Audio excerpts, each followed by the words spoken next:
Pakistan defence చీఫే ఒక మాట చెప్పిండు. ఏంటి చెప్పిండు? మేము ఇండియా పైలట్లని ఎవరిని కస్టడీలోకి తీసుకెళ్ళలేదు, ఎవరిని అరెస్ట్ చేయలేదు అని చెప్పిండు. కరెక్ట్గా చెప్పిండు. ఎందుకంటే ఒక జర్నలిస్ట్ అడిగింది అనమాట, ఈ విధంగా అనుకుంటున్నారు, ఇది వార్త స్ప్రెడ్ అయినది, ఇది అబద్ధమా నిజమా అని.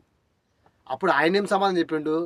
ఇండియా వాళ్ళని ఎవరు మేము కస్టడీలోకి తీసుకోలేదు, పైలట్ మాకు దొరకలేదు, మేము చేయలేదు అని చెప్పాడు.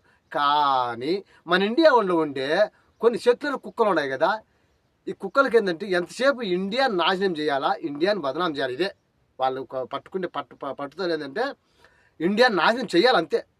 వాడు పుట్టింది ఇండియాలోనే, కానీ వాడు మాట్లాడేది పాకిస్తాన్ సపోర్ట్గా.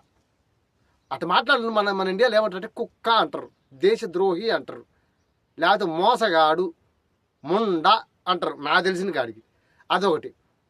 2023 ఫిబ్రవరి 7వ తేదీ తుర్కీలో ఎంత సాయం చేసింది, పెద్దన్న పాత్ర పోషించి మోదీ గారు భారతదేశం పెద్దన్న పాత్ర పోషించింది. ఏం సాయం చేసినాము, ఎందుకు సాయం చేసినాము? ఎర్త్కాక, అదే భూకంపం వచ్చే టన్నులు కొద్ది తిండికి గుడ్డలు అన్నీ పెట్టేసి వాళ్ళకి పెట్టినాం. ఆ విశ్వాసం మర్చిపోయి అది కూడా పాకిస్తాన్కి సపోర్ట్ చేస్తుంది. మన ఇండియా ద్వారా వాళ్లకు టూరిస్టులు ఎంతమంది పోతారు తెలిసిన?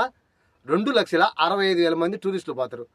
దాంట్లో వాళ్లకు ఎకనామిక్గా మన దేశం కూడా పోయే వాళ్ళకి ఎకనామిక్గా వాళ్ళకి ఎంత తెలిసిన ఎకనామిక్ పర్సెంటేజ్ వచ్చి 34% ఉంది.